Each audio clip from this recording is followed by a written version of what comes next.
Thursday evening. Welcome to another episode of Crypto with English.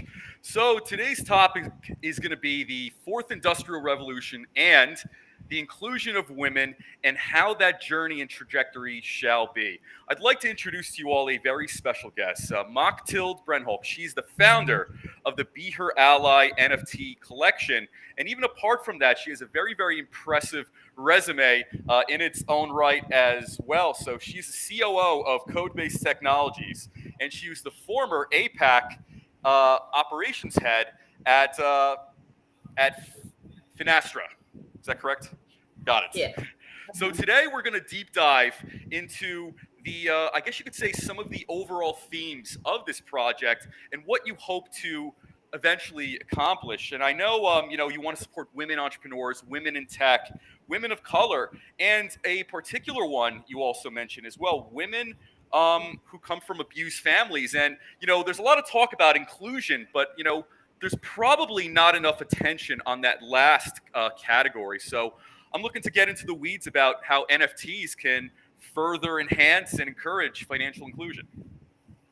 Thank you so much, Adam. Really, really appreciate it. It's an absolute pleasure. I love the topics you discuss, and that is so educational to everyone. So thank you for this opportunity. For me, predominantly, overall, where this whole interest stems, and I come from South Africa, so it's in itself a very diverse culture. Right. And as we know, it's while it's a very developed country, it's still a country with a lot of its own issues as well. And having gone through the apartheid time and having gone through those changes, I think my passions definitely stemmed from inclusion overall, on how do we bring people together, regardless of race, of color, of gender, overall. And I've seen these things throughout my career in the corporate world as well.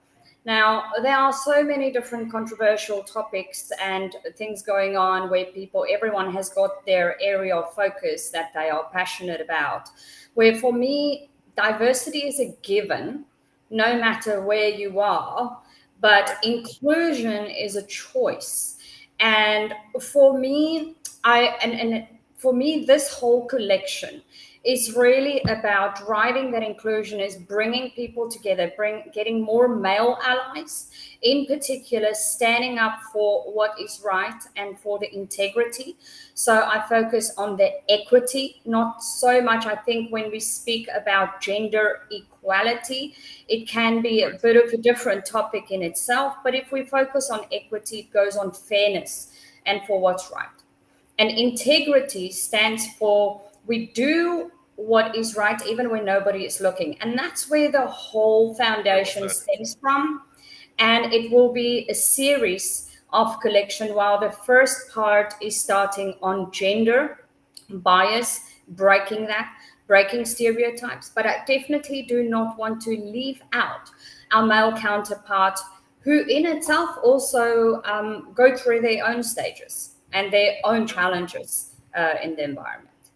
Right, and beautifully said. So, starting at the top, or, starting at the base of this project, what are some of the misunderstandings, or what are some of the general assumptions that maybe people are getting wrong when it comes to, gender equality, equity, and inclusion? Because I think there is also a crowd who thinks, okay, we're in the future, equality, equity has already been reached. And I think that's a very, very naive, you could say, almost careless way of looking at it.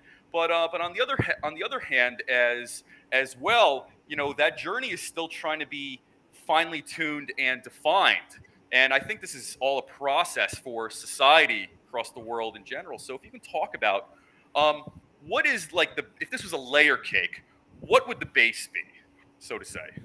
Yeah, absolutely right. It's like an onion, right? Because there are so many different layers to it. And therefore, we will also have different people touching in different areas that will make an impact across the board. Now, a lot of things. In Finastra as well, I was driving the cohort for the local Asia Pacific diversity and inclusion um, development and expansion of the pilot program.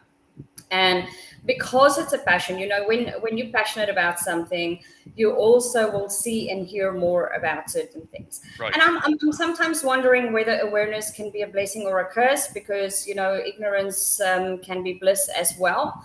But then Right. at the same time, it's about what do we do with the knowledge when we are aware of something. Do we still just go and ignore, or do we genuinely listen to what the real problem is? Or do Right. we just brush it off and say, you know what, it's not my problem because I haven't experienced it? And that is something I find more often. So there are two things that I find very often during an awareness phase, when you roll out programs or when you speak to people, whether business or personal conversations, there are things of, I've never seen it, I've never experienced it. I Right. don't. I think data. It's you need to look at the context, because that is overrated. So you kind of hear those Right. things. And the other part is, I'm a dad. I've got daughters, so I'll never let that happen. Yet I saw the complete opposite. So it doesn't mean. My daughter actually said something really interesting. She said one day, she said, "Mom, it doesn't mean because you're a parent, you automatically take action." And that to me was very powerful. So it Sure. is the point that I want to move towards is we need to stop just talking about things, because there's lots of awareness across the board about um, gender pay gaps, for example, bias, subtle discrimination. I've done a bias inclusion leadership course, and I rolled that out into the company as well. And even I became aware of new things that I wasn't aware of. So subtle Right. discrimination, when you make comments like tone down your voice, or Sure. you're too competitive. Now these things may sound cliche. It's not just Right. women going through these things, but it may sound innocent, or it's not positive feedback. Right. I was in a conversation the other day where somebody said, "All right, you women can talk about makeup now whilst I do my own thing." Oh, And wow. it was very interesting to see, it regardless of the who it comes from. It simply comes from us needing to be more mindful and self-aware. So how do we stand up? Now, there was somebody at the table that said, and this is a beautiful example, excuse me, this is not the right way to speak to somebody. This is Right. very wrong comment or statement to make. And the person asked why. So that was beautiful, because when you ask why, as you've got a growth mindset, you really want to understand.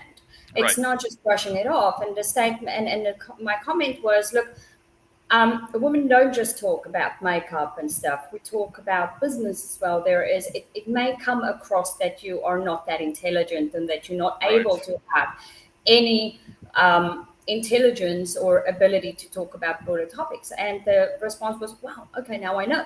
So it's interesting, but um, harassment and microaggressions. It could even be something in an email when you position to everyone, and I'm guilty of it myself. Is typically, if you would send an email to different people where men and women are in the email, you go like, "Hey guys." Oh, I It may see what you mean. Yeah. seem so innocent, but it's for us to be more aware of how we approach things, and how do we drive more inclusion by the way that we speak, by the way that we act. Right. um,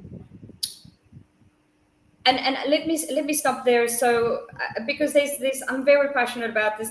There's so much data and so much that we can talk about it, but yeah, let me pause at that point. No, by all means, those are some very excellent points you raise, and I kind of have I guess you could say, a collateral or parallel question to that. So, I've had many, women tech entrepreneurs, thought leaders come onto this show, and I have heard this, I've heard this, I guess you could say, sentiment echoed. the fact of the matter is that some have, expressed on this show and offline, they want to essentially have the same opportunity to participate, but they don't simply want it to be given merit just by being a woman in of itself, because it feels a little condescending, it feels, patronizing, it feels unearned, and things like that. How do you think we balance that against, let's say, the interest in putting as many women in tech as possible and encouraging as much inclusion as possible? I absolutely love that. It's there's no right or wrong answer to this because they honestly, I think it's still a learning journey for Yeah, a lot of people and a lot of organizations. There are organizations that's doing it right, or that is has come to the point where they don't do a tick box exercise, but they live and breathe and take action on what they say.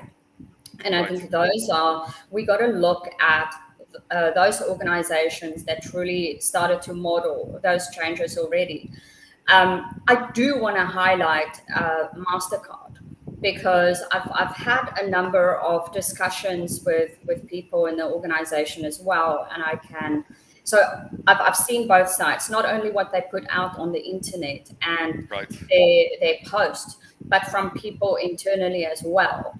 And when those two come together, where people agree that the companies stand behind what they say they're doing, then it's a progressive environment. It's an environment that no longer works on metrics, right, but on integrity and truly drive their culture based on the diversity of thought, on the different skill sets, diversity of skill sets, regardless of who you are and where you come from. And I think that is the main thing we got to start looking at.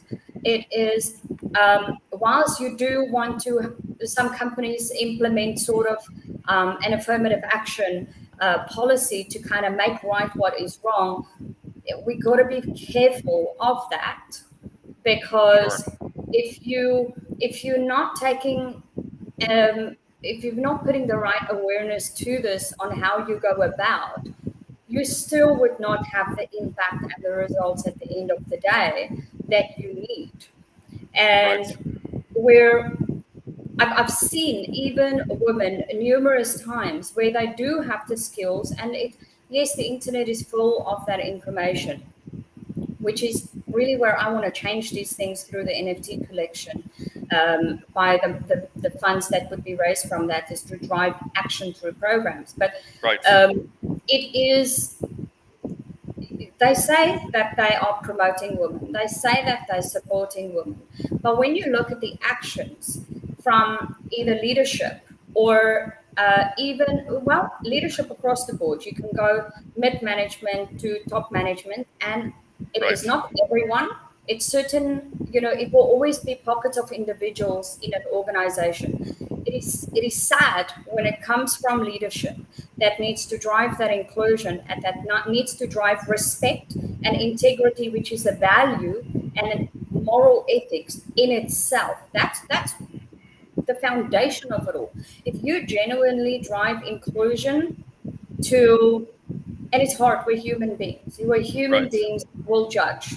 We will judge others on certain things. But when we practice that inclusion, which is something that I fight on a daily basis, not to judge others, and recently I realized that it was a fault of my own where I do that as well. And now I become aware of it on where I judge people.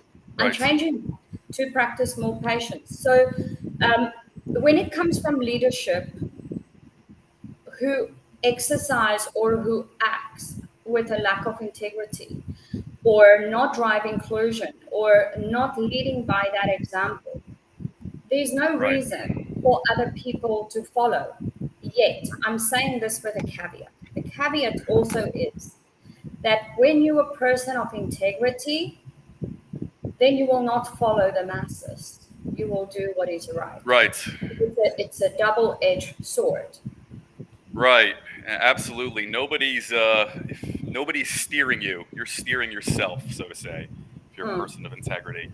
And going off of one of the examples you mentioned, like I think the email that said, "Hey guys," for instance, something that seems kind of benign, harmless in of itself, but it's also, you could say a bit careless, and you could even say a bit insensitive, so to say, especially if you're also addressing, you know, um, women. So personally, I usually just say, "Hey everybody."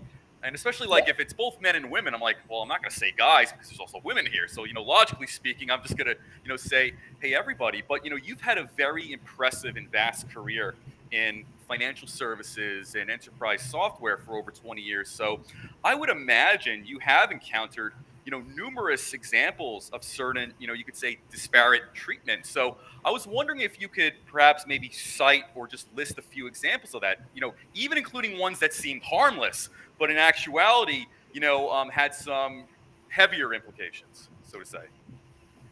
Yeah, absolutely. And I mean, I'm on this journey to bring everyone together to even learn from my male counterparts as well, because when we need to practice inclusion on making a difference, it's not just Right, about women going through this, right? right, Now, a lot of the things I've had numerous discussions throughout driving cohorts, through um, attending a female leadership summit, through my own experiences. So it's really vast. Some of the examples that would be common amongst women, uh, ambitious women, more so, who generally go out to drive and achieve something because they are passionate about what they do, and they take a lot of pride for.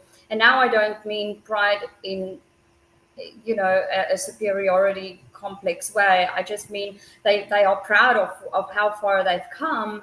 right. um, Often comments to those women goes, "You're aggressive, you're abrasive, Sure. um, you need to tone down," or um, "stand back," or "be in the background," or "don't try to steal the limelight." These Right. are real examples. These are real examples.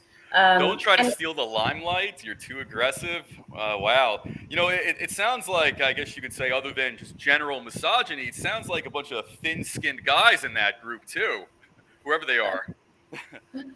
well, the irony is these come from high achievers, male achievers themselves. I see. So, and I do not understand what the need is for such commentary. Again, it comes back to individuals. Therefore, I would Sure. not like to bring that across the board to everyone. Because again, every individual needs to take accountability for what they say and how they feel. But when you're going to look at your environment on your high performers, are you really looking at it through an unbiased lens, by Right. bringing other people into the equation to test yourself, to challenge yourself, to challenge whether you are not biased? And that Right. is taking responsibility, where you're being told, "Oh, you're too pushy." I once had to manage a situation with in a different environment, where that you get the male and female, of course, teams, where you Yeah. have a female with a male manager, for example, and the person was extremely upset being called, these different, or being labeled in a specific way due to behavior. And what one needs to remember is, as a leader, it is our responsibility to always lift people up and be Right. extremely careful with our tongues, be very careful with what we say. Absolutely. And then what we think is what is going to come out of our mouth. What's going to come out of our mouths as well is going to go through our actions. And that is the responsibility of a leader, to be inclusive, to be empathetic, to empower. And we also, I want to bring that back to us as individuals. Are we empowering even when we Right. speak to ourselves? Yeah, and perhaps inclusion is ever more necessary because perhaps in certain strata of certain industries, maybe let's say some of these apparent high performers maybe are not used to per se working with a lot of women. So maybe being hypersensitive towards anybody of the opposite sex showing some sort of progress or potential, probably maybe bringing, let's say, the same, you could say, guy approach to it, or something like that. So it seems to me that some of this inclusion may help kind of mitigate a lot of this, maybe you could almost say programmed, insecurity or something like that. And I would say this: I think if for people who are genuinely confident, but also competent in their own abilities, I think having somebody with a comparable ability, might look at that as an exciting opportunity. You get to test yourself. Maybe you'll get to see, how do you measure up against other people? It's kind of easy to kind of, sit pretty when everything is, going well. So, it seems to me, as a society, we have a little bit more work to do there, to say the very least. I love that comment. It is so true. Again, it comes back to how do we measure ourselves? Right, And nobody should be your competition. They should only right, be a measurement in terms of what you want to achieve. right. If they do have certain qualities that you look up to, otherwise there's no reason to actually make any form of statement or comment, but rather just work on what it is that you want to achieve. Right. Right, So right. yeah, I really like that comment in that being a Uh, measurement. well, yeah, I also think perhaps, this grows to a greater conversation, but I think people need to know how to become self-confident, and let's say not be confident based on maybe things that one has achieved or not, because what you achieve today, it may not mean a whole lot tomorrow or next year. Life is always throwing curveballs at you, and life is always throwing challenges. So I do think maybe as far as parenting or the school system or whatnot, I think it needs to teach people to be a little bit, to have a broader perspective and a more open mind. But you know what? Have a thicker skin. Like, yeah, so what? Let's say Machtild is doing much better as far as her numbers on like a business development team than me. If the better conversation in that hypothetical would be, what what am I doing wrong, and how can I change my current process, to get that up? I think that's what people, like, let's say in that hypothetical, that is what one should be asking themselves, Yeah. so to say. It shouldn't be like, oh, she's just getting, some sort of special treatment, or somebody's just kind of throwing a little bit of nepotism her way just by virtue of being either a female or something else. I think more often, the truth, and I think the hardest conversation is kind of looking inward, as far as, where am I screwing up, or where am I fucking up, like, how can I make this process, how can I increase my aptitude, Yeah. so to say. So it makes me wonder. But anyway, moving on to kind of a little bit more of a nuanced subject, but this is something that has a lot of context and also a lot of subparts to it. So when it comes to, let's say, women of color, I think that also implies women of different national origin. So have you seen many examples of, let's say on top of, let's say, being a woman, women who've also encountered some sort of disparate treatment based on where they're from? And I would even say, even personally, have you been treated with any type of bias, or have you been treated differently just by virtue of being from South Africa, with its, I guess you could say, with its tumultuous, history? And I think one of the recent examples we've seen on the news was some of the things that was said about Elon Musk during the Twitter acquisition. Actually, many elements of, you could say, media implying, and even beyond implying, that he was a white supremacist just by virtue of being from South Africa, which is very, very unfair, and I would say slanderous. And also, he left when he was 17. So I mean, like, seriously, like, he's a kid, pretty much. But anyway, to that question, have you encountered something like that?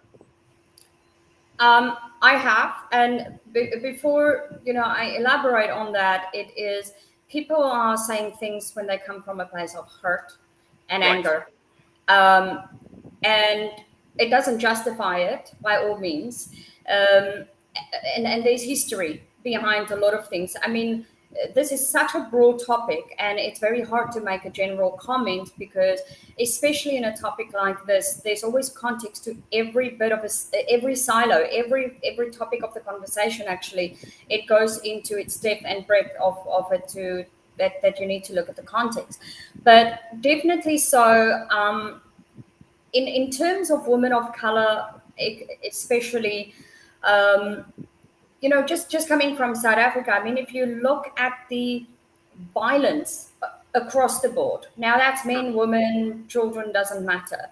It is, if I'm not mistaken, still, I think it is the third. It's the third in the world of the highest crime countries on the list. Oh wow. And I think at some point as well, the rape statistic showed that it was every 30 seconds a woman gets raped. So Shit. it's absolutely absurd. So, and that is regardless of color. Right. So that's Right. across all demographics. People are Absolutely. truly a victim of all sorts of wanton violence that's all around them at Yeah. given points. But then when it comes to a topic where I'm passionate about, where I want this NFT collection to drive change, and why I'm passionate about blockchain in itself, because of the different opportunities that it offers. When you look at women of color in promotions or in, again, injustice touches everyone regardless of Right. where they come from. But when you look at women of color or people of color, men as well, they definitely do have less opportunities across the board. You can see Right. when that's where our bias and judgment comes in play. Yeah, Where and kind of going off that, like, have you seen situations where people, let's say they have either, let's say they either have a black coworker, let's say hypothetically promoted to, let's say, director, or you could say, vice president of a certain division. Have you seen this kind of like these murmurs and whispers of like, oh, okay, I see. He got that, because so on and so forth. Insert insert barrage of either just insults or resentment. Well, again, I've not heard that in the business environment, but having Right. grown up in South Africa, especially during a time of apartheid, yes, you definitely hear those kind of things. Sure. For me, I came from early years in my career. I did recruitment, and let me tell you, for me, it was always about I practiced awareness even back then. Who's the best Right. person for the job? And I placed any person of every color, any race. Doesn't matter where they come from, Right. because it's really about understanding that person. Now, to just come back to your previous question, is where we can see, the injustice or inequality a bit more, especially on women of color. If you look at female founders, so when you look at the funding across the board, Sure. female-led businesses has only 2% of them has reached funding since 2016. Oh And wow. across the board, which is an exceptionally small portion. To think that female-led businesses only accounted for 2% of funding for their startups, whereas where all the other money is going, elsewhere. Right. So women of color even gets less than that.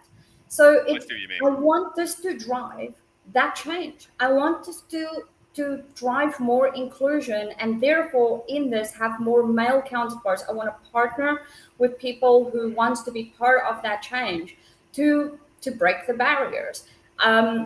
Women and children being abused. So this really should be Right. to even out the equation, but in the right manner, because there are people with so much potential, but also a lot of experience that can drive change and impact. And we have seen some of these bits and pieces, making waves in the news, but it's not nearly enough. I'd like to use Viola Davis as an example, Sure. as an actress.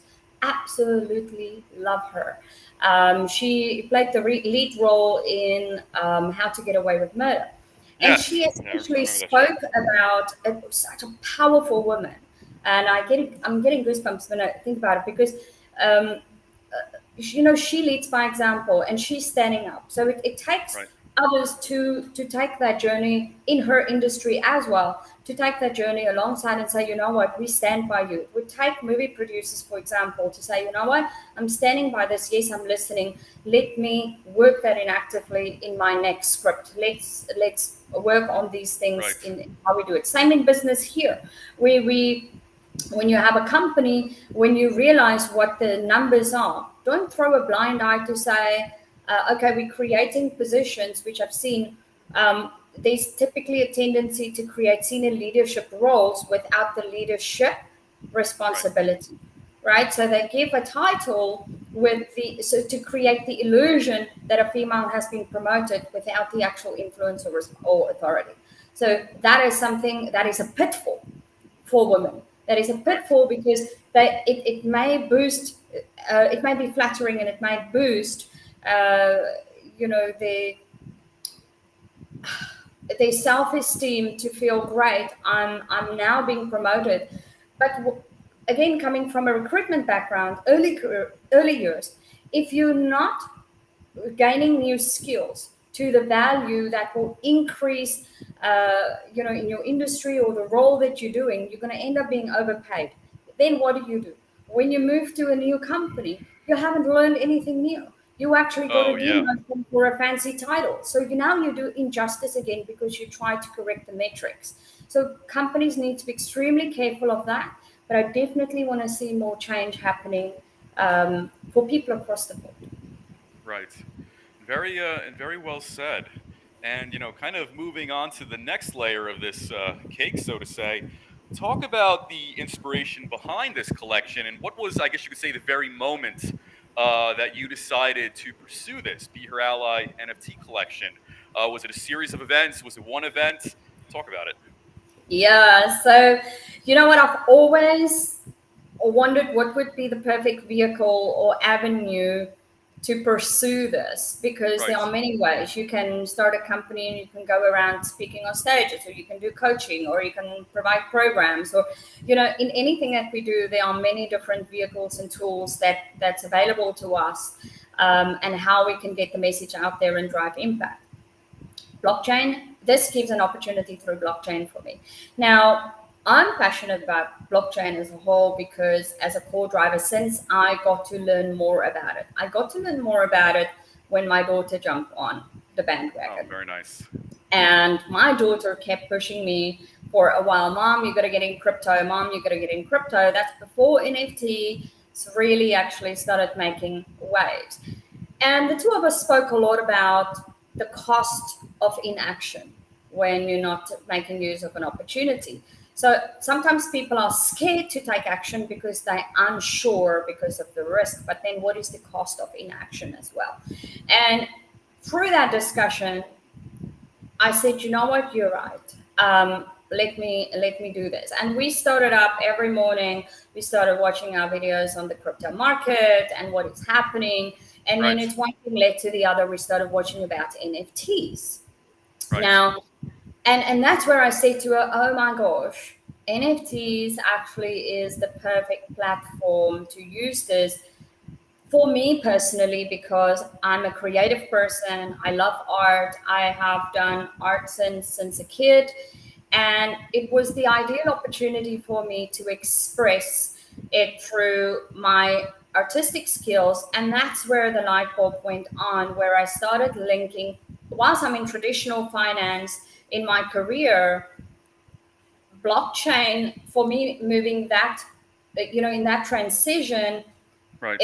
I work a lot on the financial inclusion side of, or an embedded finance and a traditional finance, but then I saw that bridge over into blockchain and how that can drive more opportunities at scale for so many economies and people. So this is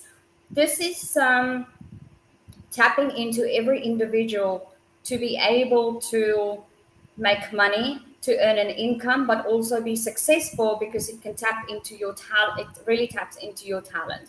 Now, this my passion then drove for this. Firstly, is because I, I want people to be included. I want people to reach their Right. potential.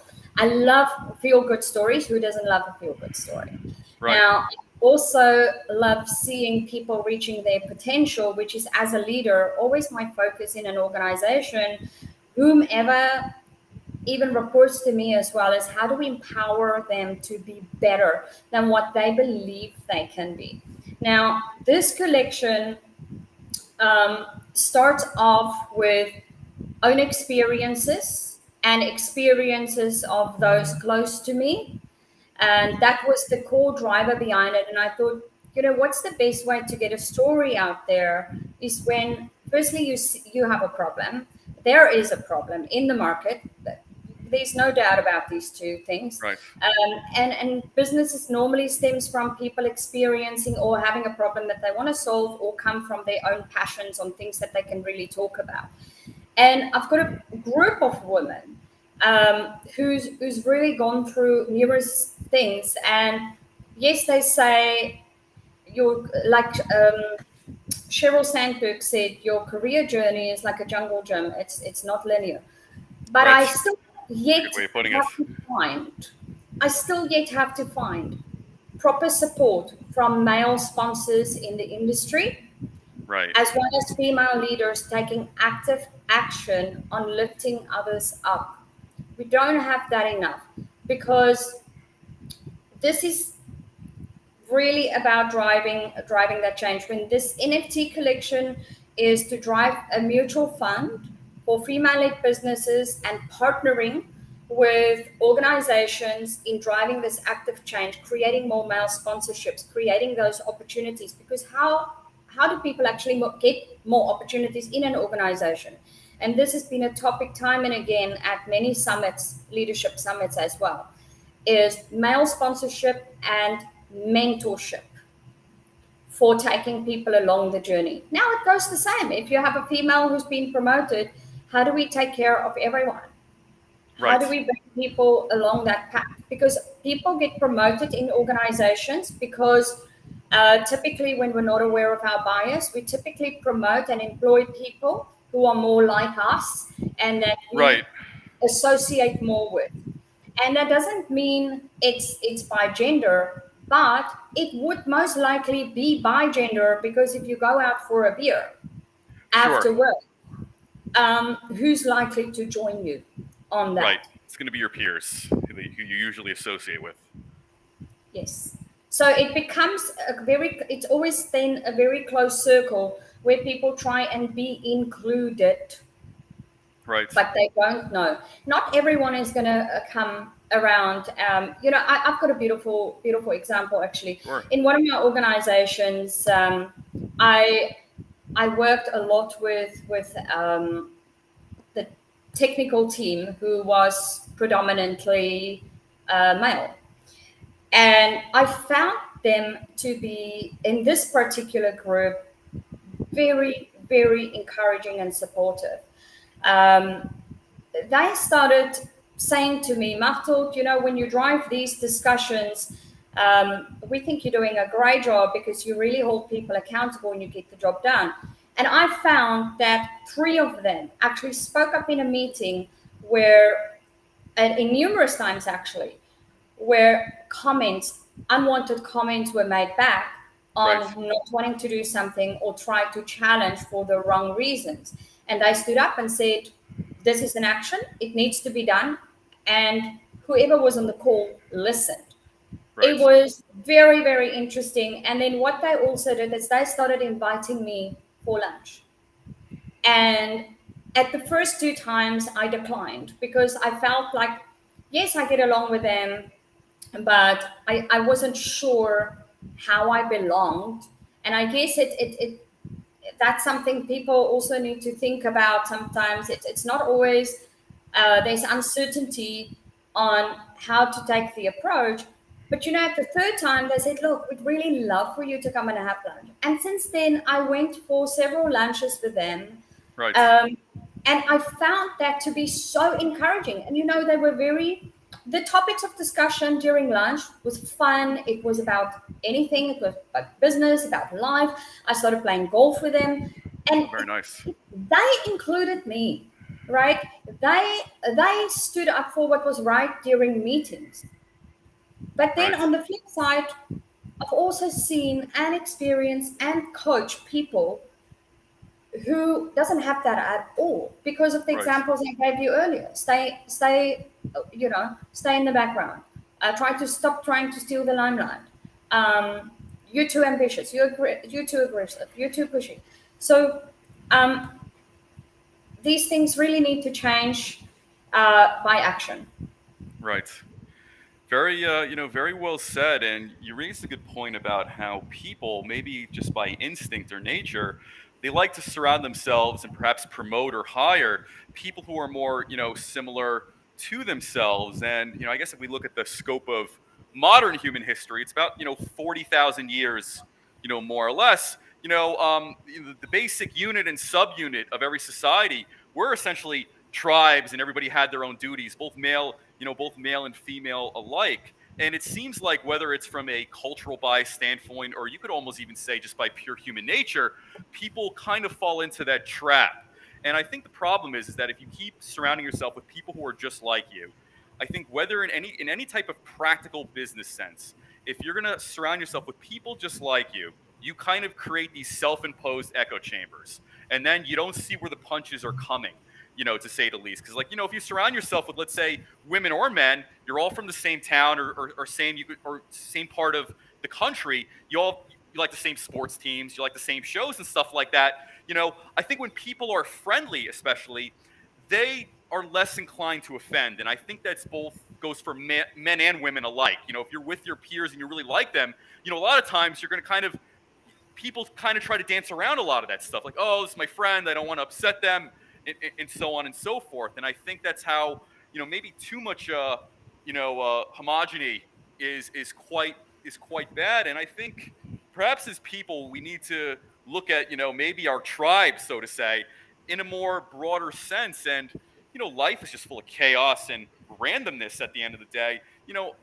Maybe if somebody different, let's say if somebody different, made it ahead of you online, got the promotion, and let's say you didn't, you don't know how that's going to play out. And in fact, that person could end up being your best friend, and that person could end up opening doors for you on your behalf and things like that. I think people need to be a little bit more open to the way how unorganized life kind of plays out, so to say. And maybe without knowing it, maybe, people in your immediate peer or friend circle maybe kind of either inadvertently or intentionally kind of poisoning the well for you. Like I said, if you surround yourself with people who are the same, female and male alike, you miss those kind of things as well. And I think history has shown, many times too, having a very diverse group of people, women and men alike, increases, I think, the options and you could say, feasibility of, you could say, conceptualizing possibilities and then actually, acting on it and presenting, a plan. And, as a huge history nerd, there's many examples of that. I mean, if you go to, like, let's say, the Dark Ages, pre-Middle Ages, the Vikings, for instance, established a very fearsome reputation from as far north as Ireland and as far south as Iraq, actually. So a lot of, I guess, one aspect that isn't told as much is that close to about a third, maybe half the ranks are actually women. And I'm talking about using the same shields, helmets, and axes and things like that. Joan of Arc, the 100-Year War against the English.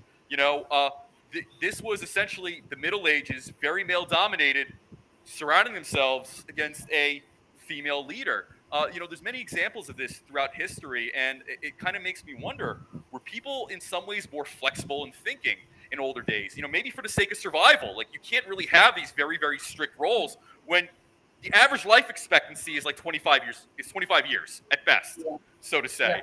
So, in a weird way, I kind of wonder if modern comfort has kind of made society go a little bit backwards. And this is what I mean, talking about like having blind spots, so to say. I mean, that's just my little bit of rambling on that. I think that was a little bit of a rabbit I hole. love that. I love that. You know what? The point that I see from, or the takeaway that I get from that again, Right. it comes back to whether ignorance is bliss, and Right. what you do with your knowledge. Because as we grow and the more knowledge we get, we actually, it changes our perceptions, it changes the way we behave, how we do things. And maybe, yes, if as times continue on, yes, definitely it will change because people have different experiences and we are influenced by different things.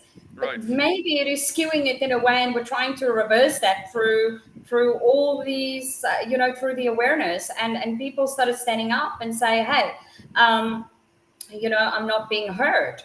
And I want to bring that back again on the beauty of blockchain as a whole, Right. where we can see the expansion on. So this is not based on from an individual point of view. This is of course based from an industry point of view, where we talk about inclusion, Right. because blockchain is, we're scratching this, we haven't even scratched the surface. I don't want to say we scratched the surface because we haven't really even scratched the surface, because blockchain is expanding at such a rapid pace currently. And I'm speaking to a lot of people in the industry because it's related to my collection, to understand more about the ecosystem, and where the industry is going, and a lot of the research. There are so many organizations out there who's building their infrastructure and bringing others on board, where you can see they're building the whole ecosystem, from your metaverse creators to your E2P players, your NFT creators, etc. So you really see people building out that, and that is where, from an inclusion point of view, you're actually bringing Right. people and economies together in a way that was never thought of before. Yes, we're going to have a lot of learning still. We're going to have a lot of new opportunities coming to the forefront that never existed. We can already Right. see new opportunities coming to the forefront that never existed. And for me, I do not separate my passion for blockchain to this collection, because this collection is born out of that, but it has the Right. same principles and the same um, impact on inclusion and giving more opportunities, for those who even never had the opportunity in a very underdeveloped country, for example, to earn an income. Right. Very, very well said. And as to the Be Her Ally NFT project, what are some of the milestones you plan on hitting this year? As far as like, the underlying technology to power this, release dates for certain projects. Can you talk about that a little bit? Yeah, absolutely. So that to me was a learning journey on its own, and I guess that as for everything new, how much do you take on? How far are you, and what do you know? For me, it's been at a bit of a slower pace because of the learning journey. So I started drawing my NFT collection. And then I combined that with, I transferred it over onto a program where I combined some digital art with my own hand Right. drawn art. And speaking Yeah. of drawing and animation, were there any type of, either cartoons or video games you were a big fan of growing up? Because a lot of times I meet NFT artists, there is like some sort of cartoon or video game experience that kind of, served as the spark for a lot of these things. Oh yeah. Well, I love my gaming. For me, that's what I would do on my in my own time. Which is again why I love this, because normally people raise their eyebrows when I told them I'm a gamer, in the industry and everything that I'm Sure. in. But now it becomes again more inclusive. Right. So the technology behind it is, I've loved pop art, I've loved pin up kind of styles, Right. I've loved the retro vintage. I'm very much I love that kind of style. And Right. And the art looks somewhere around like the late 1950s, like mid 1960s when I was, looking at your stuff, like kind of that vintage, pop up, type of art yes, era.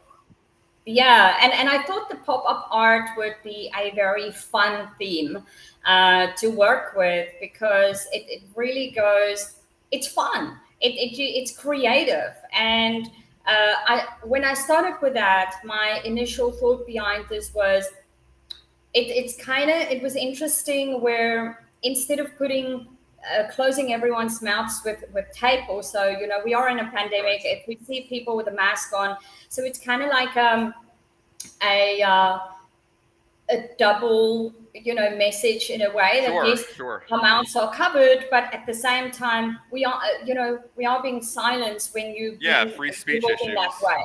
Right. So and it's about putting it's about so my characters in a pop art fashion will be it's very different and dynamic. You will have women with of all different skin colors.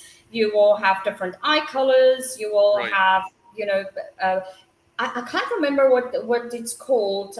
It's vitiligo, right? So when you have a Right. different. Yeah. When you have the spotty discoloration. Yes. Yeah, so I included that. And what is it when you have two different eye colors? You've got blue and Oh, brown. I think it's called heterochromia. I think. Ah, there you go. David, There you go. Thank you. David Bowie had it actually. Yes, and it's Yeah. actually so beautiful. So my collection really includes all these different dynamics Wow. that That's very shows cool. that there is no different to who you are, where you're from, and you should not be stereotyped. You should not be called names because Right. what is the basic foundation that stems all of us? If you look at the Maslow's hierarchy, right, it's belonging, Yeah. it's security. Right. So ultimately it all comes together. So I was excited to do it in a pop art fashion. So my roadmap for that would be I'm not going to do a collection with thousands at the moment. I am speaking to people that I can partner with. I would love to partner with some people in particular from a building a community point of view, and then one can actually work on that for further roadmaps. My next roadmap would be across learning more about the male counterparts on what Sure. they have been experiencing. And I think that's very, very important because that is, again, something that I think we haven't touched on, something that we're not seeing in the industry. So, World of Women for me is an inspiration. They drive on equality and opportunity for all. And I didn't know about them when I decided on my collection. But when I saw what they were doing, they are a great inspiration because I think they made like 125 million US in 6 months or something. They're really making waves. So you can Right. see on a topic like this on driving equality, it's something that people want. Now, for me, it's really about that inclusion part where I see a lot of similarities. And therefore, I'm speaking to different organizations. I'm speaking to different people that I can partner with that I want to also include on this journey, and would like to put my launching my collection on OpenSea Excellent. later this year.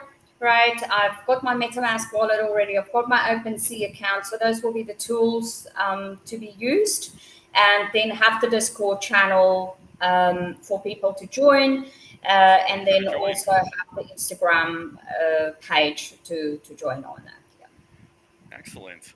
And if you, I guess, as far as female leaders, female heroes, and people that are pioneers, who would be among the top, I guess you could say, female heroes, pioneers, leaders that come to mind? Let's say ones that genuinely inspire you. This could be modern. This could be in the past, from anywhere.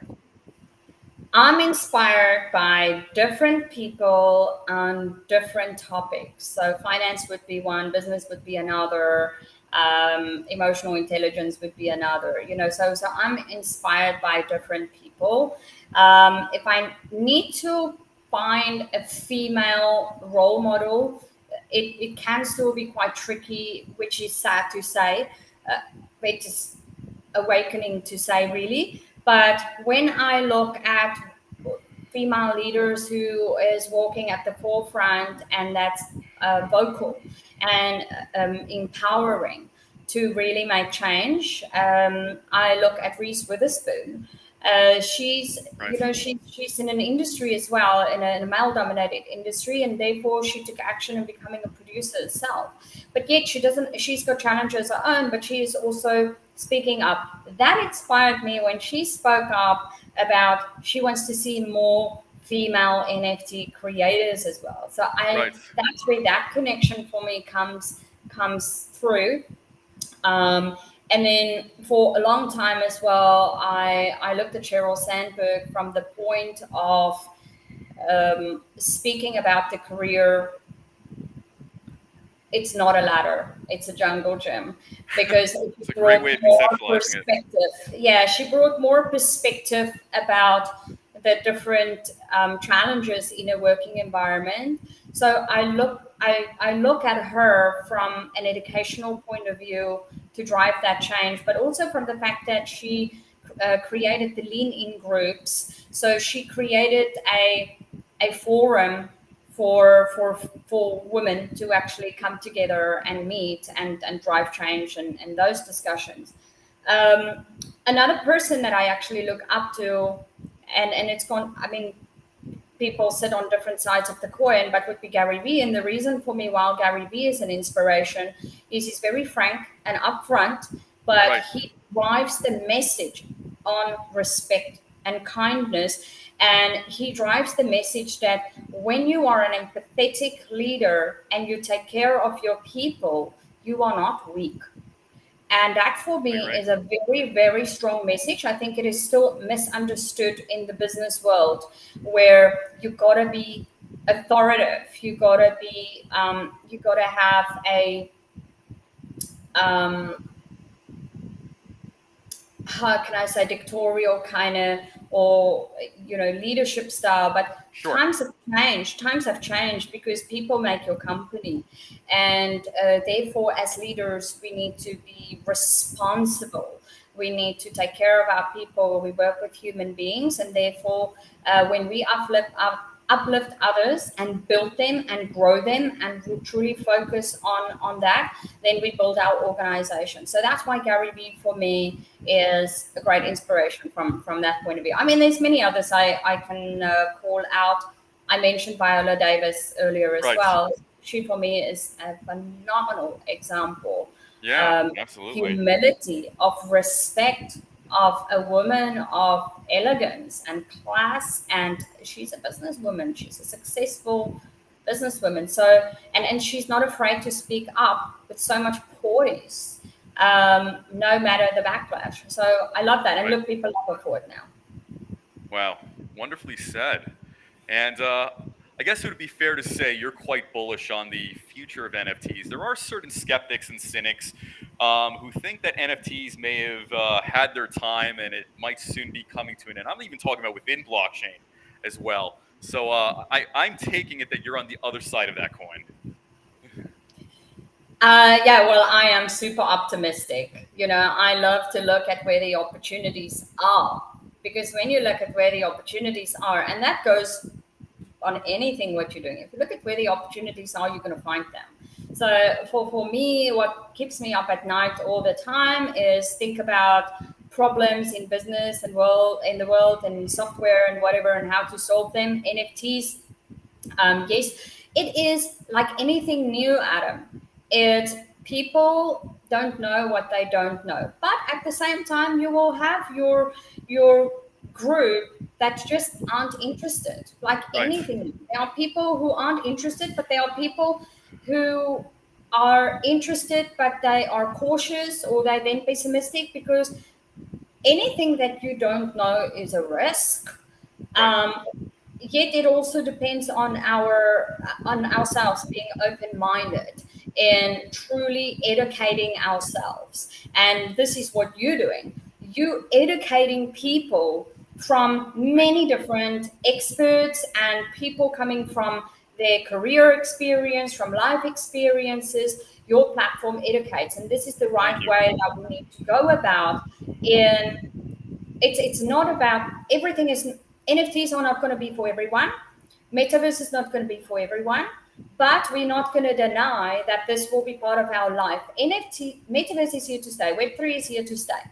Right. NFTs is Definitely, yes. Maybe there will be different facets of it that will have its highs and lows.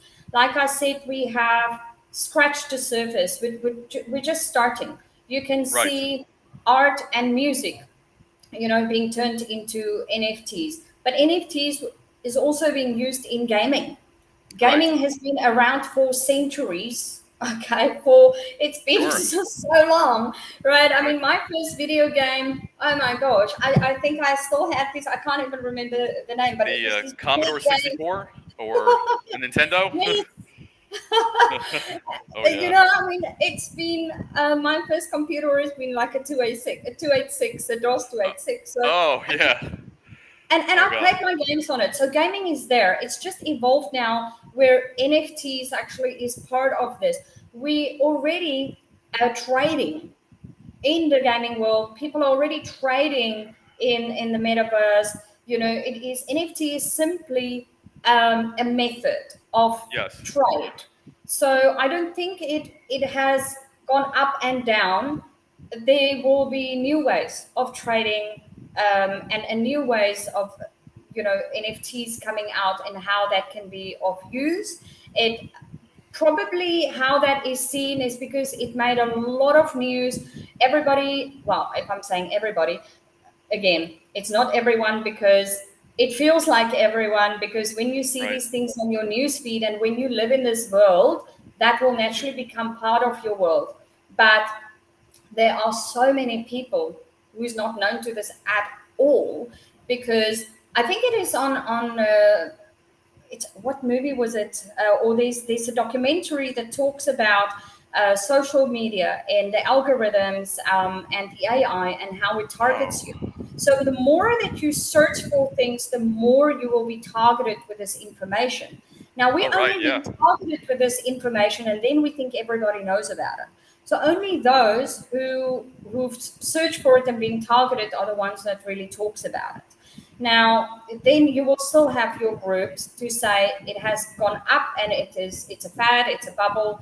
Crypto was said to be a bubble as well. We're just going through a rough patch. It's a very rough patch. We've seen a lot of companies needing to go through these rough patches, in the last couple of weeks as well in crypto with a fall in the market. But I don't see NFT being any different. It's here to stay. Yeah. Very very well said.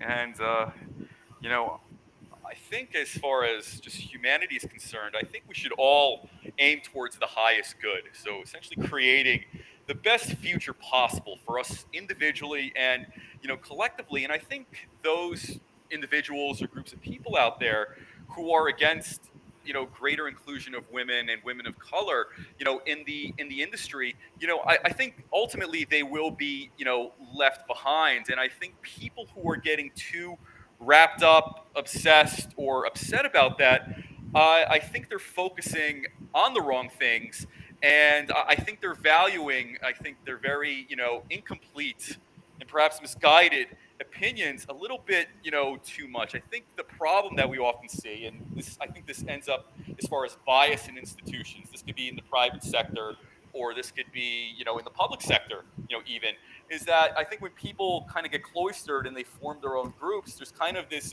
group think.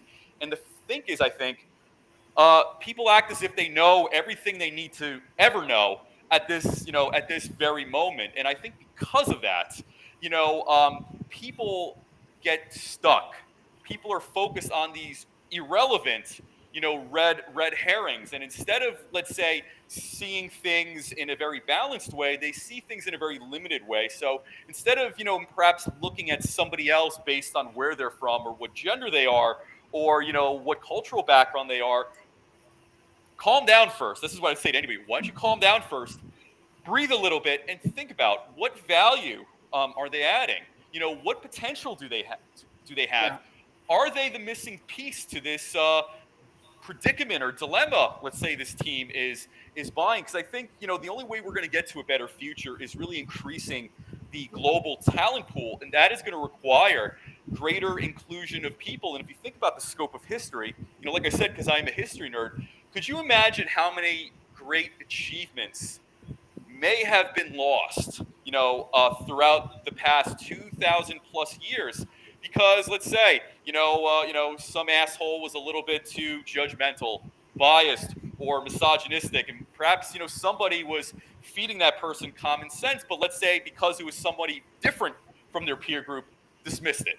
You know what I'm saying? So I think we owe it Yeah. to ourselves to be better, first off, as both individuals and as a society, but also keep in mind this: we don't move forward unless everybody has a hand on the oar, so to say. And we're not going to get there until we have greater inclusion from different people, from different parts of the world, and yes, from different genders, because you don't want to have a situation where you shoot yourself in the foot because you want to hang out with your buddies at work. You need to include people. You need to include different people. Get some thicker skin. You're going to invite some people who are different, women and men alike. Get to know them. Have them get to know you and figure each other out, because that is how you essentially build either a better culture, a better civilization, a better machine, a better product.